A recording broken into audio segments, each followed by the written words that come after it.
as self-aware as you may not be right now, you need to start evaluating your actions, your expressions, your looks, because even though you may not be verbally saying it, the kids will pick up on all of that kind of stuff. Get an understanding. Come on in here and be a part of the conversation. Kirsten. Hey, step parents. See, this is some of the things that you're gonna have to endure Where's the food? and be excited about. I love cooking for my family. Hi, this is part 2 of Radiant Fire Radio Ministries and Daughters of the King. We're having a deep discussion about step parents. Yes. My special guest, Reverend Kathryn. Hey. Hey. How are you today? Good. Awesome. I was watching a clip the other day, and this gentleman was saying, because he was saying something about how his daughter has what he would call a TT that she loved, and it was like a blanket or something, and she would suck her thumb. And to him, the blanket didn't mean, to him at first, the blanket didn't mean much, but because the little girl fell in love with the blanket, it meant everything to him because he was her father. So one day they were walking in the mall, and this is something that she really could not even function without if she didn't have the TT. So he's walking around the mall, and he looked at her and he was like, the TT, where's the TT? And he turned and he looked and saw that it was way back there where somebody was getting ready to walk over and step over it. So his first response was to go run and get her TT. And he said, because it meant something to her, it meant the world to him. And we need to understand that we have to put into consideration what is really going on with our children and not judge them so critical to the point where it would absolutely break their spirit. We're living in a generation where we know that our children were not raised, or they don't even process in a way that we would as an adult, because everything has changed. So we have to learn how to understand where the children are. Hear that wisdom? I told y'all she had a lot of wisdom. Stop. Oh my God, I love that. Sorry, go ahead. We have to understand where they really are. And sometimes we have to bring ourselves down to their level in order for us to be on the same page to understand how to lift them up. And that's tough because we fight against whatever's going on inside. As an adult, as a parent, trying to, guide them to do the right thing. But we have to understand, let's break this down and understand where they really are. And it's a process. It's a step-by-step thing. Sometimes it's not going to go to our favor. But at the same time, at the end of the day, the kids just need to know that they are loved. They're loved. So if anything is to take place in your household, let's move in love, period. Love and understanding and trying to get through whatever situation you're facing, because there is an answer. There is a way. Yeah, and I agree. In step parent, as self-aware as you may not be right now, you need to start evaluating your actions, your expressions, your looks, because even though you may not be verbally saying it, the kids will pick up on all of that kind of Them stuff. kids are so smart. I can't tell you how many times Kathryn has come to me and said, the kids think something's wrong with you. They want to know if you're okay. And I'm like, dang it, I ain't said nothing to nobody. But because they're intuitive. Just the way you come through the door sometimes. Whatever happened before you came. Nothing that's going on with them. It's just, stuff. Life happens, work happens, church happens. But, and that makes me feel good to know that they're paying attention to me, because sometimes I think that they're not paying attention. And that's another thing, y'all. The enemy will try to come in to the men to try to make them feel like they don't fit in, to try to make them feel like it's hard for them to be a part of their family. And you shared with me that because you have entered into our family, you were trying to figure out how you can fit, because we already had our own ways. We already had our own little setup. and you were trying to figure out how you can join in the conversations, and you didn't understand certain things that we were talking about. Yeah, and I said this kind of yesterday. I had to develop my own way of interacting with the family. They're still a unit. They're still tight together, but and they had to learn themselves how to interact with me, how to feel me out, how to have conversations. They're always going to be a unit together, but the trick and the key is to learn how to all, me with my family become a new unit, a new group. Because, they had experiences prior to me. They had, good times, bad times prior to me. They're always going to be that tight, and you're never going to break that up. And my goal in the beginning was, or not my goal, I shouldn't say my goal. My misunderstanding in the beginning was, I felt left out because they had that tight bond, that tight unity. But you can't let that be something that throws you or causes you to not want to engage your family, because as soon as you do that, you're staying divided. You have to find a way to integrate your family together and be a new unit. They're always going to have what they had before, but you're a new part, and you have to integrate yourself into a new way. And you got to be self-aware about that, about isolating yourself, keeping yourself separate, and being offended at their unity. You have to be unoffended at their unity and realize it's something that's a strength, because they've been through a lot. They've been through a lot as a unit prior to you. Sometimes my mindset was, I'm coming in and I'm going to rescue them from their own selves, and they didn't really need to be rescued. Hey, let's be step parents. Let's be honest. Sometimes we have a fantasy of what we're bringing to the table, and sometimes that fantasy is off. It is way off. Your heart's in the right place, but you just didn't have enough understanding on how to go forth and execute the plan. So don't be too discouraged, because if your heart is in it to love your spouse and your new children, you are already a step ahead. Notice I said, and your new children. You can't get around. It cannot be all about your wife. It just can't. Or your husband. Yeah, if vice versa. Whatever side of the biological parent, step parent role you're on. Yeah. And, joining into a new family, I was just sitting here listening to what you were saying about how you felt left out. And, I was thinking about how when family comes over, your mom, your sister, your brother, you all were raised to be so close. I think y'all are like 3 years apart, 2 years apart, 2 years apart. And, you had your mom and dad. Your mom and dad were married for 44 years before he passed away. Can I say this? I don't know. You are the oldest. Stop. All right, go ahead. You are the oldest, but you left last. You left home at 27 years old. Yeah. Oh, yeah. I'm proud of that. No, don't be proud of that. Don't be proud of that.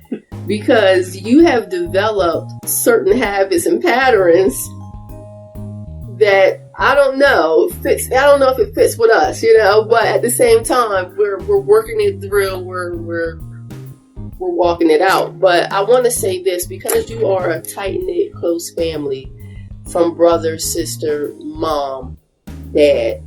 When family comes by, y'all will share stuff. Y'all have your own personality. Certain things are funny to y'all. I have no clue what y'all are talking about. And I'm just sitting there thinking, oh, that's interesting. And I think it's the same way for step parents when they enter into a family. Now they have to catch up on certain events that took place in your family's lives. And the smart thing to do would be to observe. Get an understanding. Come on in here and be a part of the conversation. Kirsten! Hey! Step parents. See, this is some of the things that you're going to have to endure Where's the food? and be excited about. I love cooking for my family. And I love cooking for my daughter because Where's the food? I'm gonna get Why to are it. you getting up at 9:35? You are 5 hours late. Yeah. You know your have a long wake up day time is yesterday? 4:30 in the morning. We'll get back to you. I know it's an orange down there that you could just orange and cut.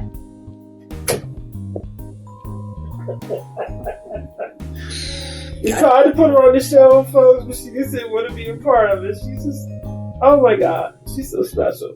I love her. I love her. So,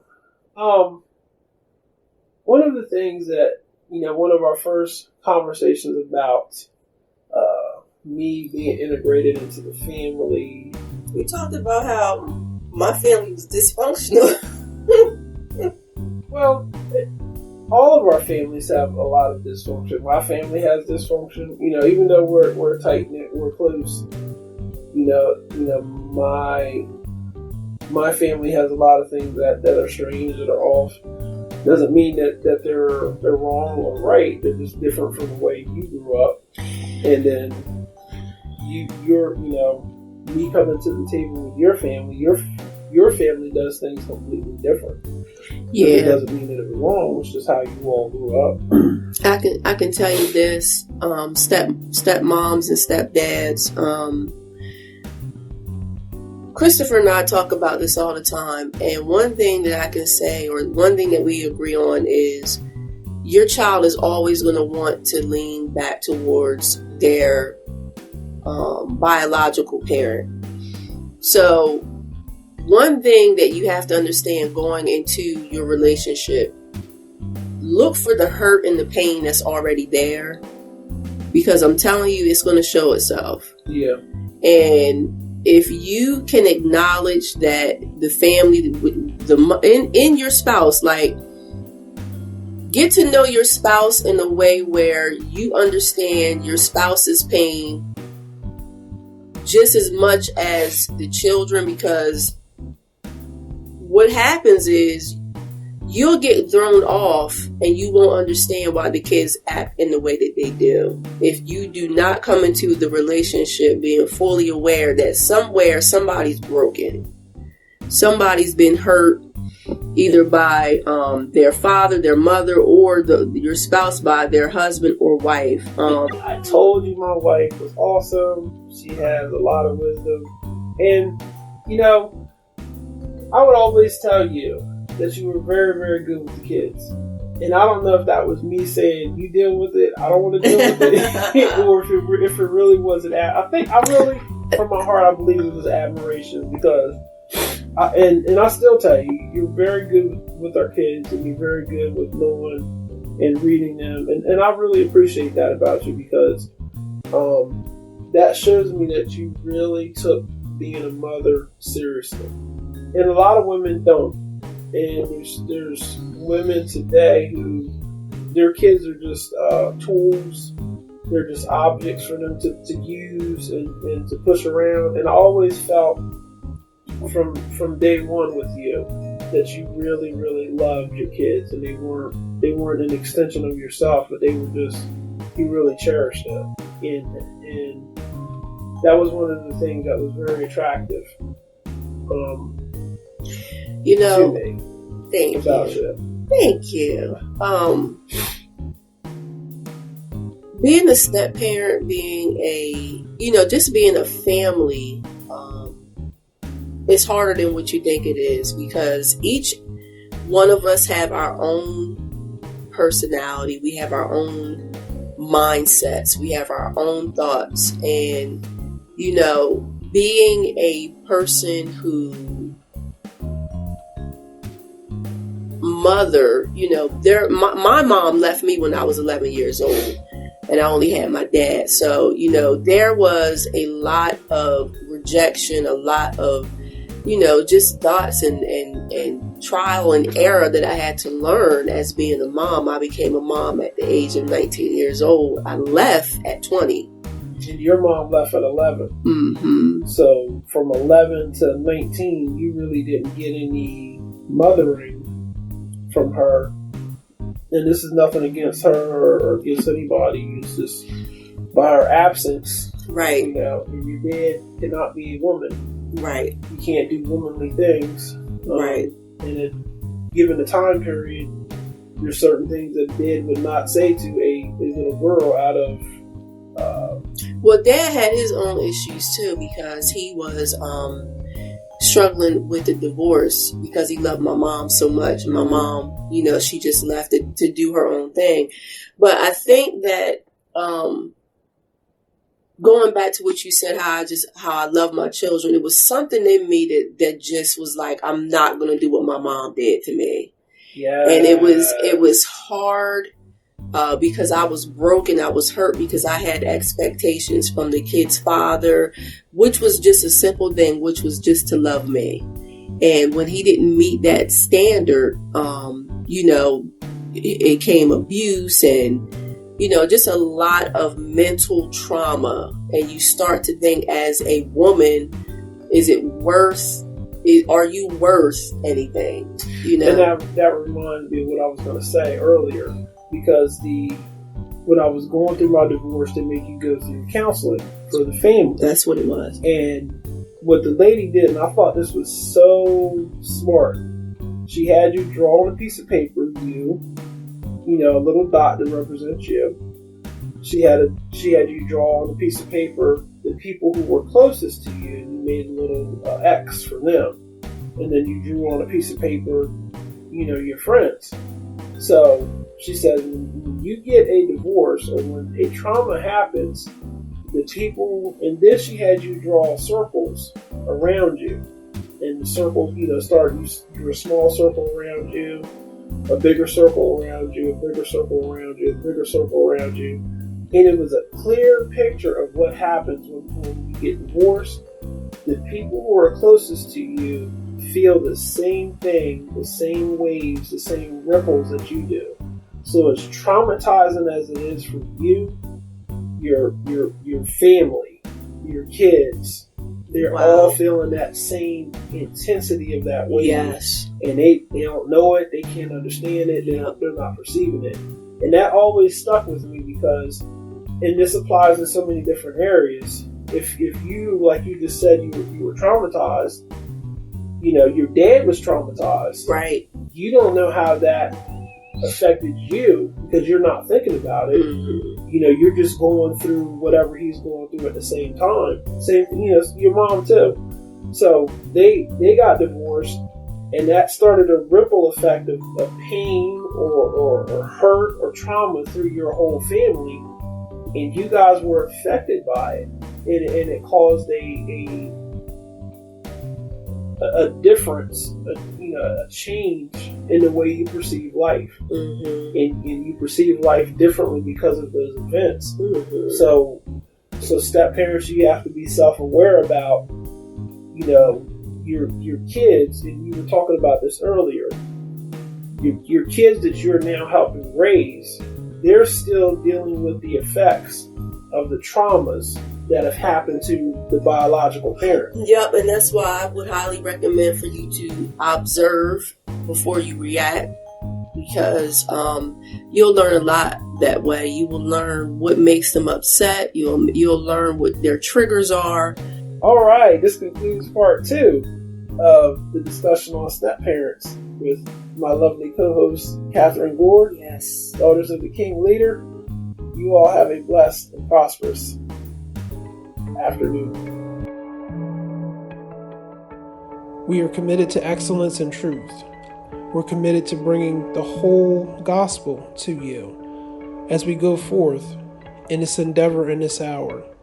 We pray that God would be with you, His prophetic mantle and His prophetic anointing would be upon your life. Please feel free to contact us at any time with questions, comments, or concerns. You can reach us at Christopher@radiantfire.org. Like us on Facebook, Radiant Fire Radio Ministries, and you can subscribe to our YouTube page, Radiant Fire Radio Ministries, on YouTube.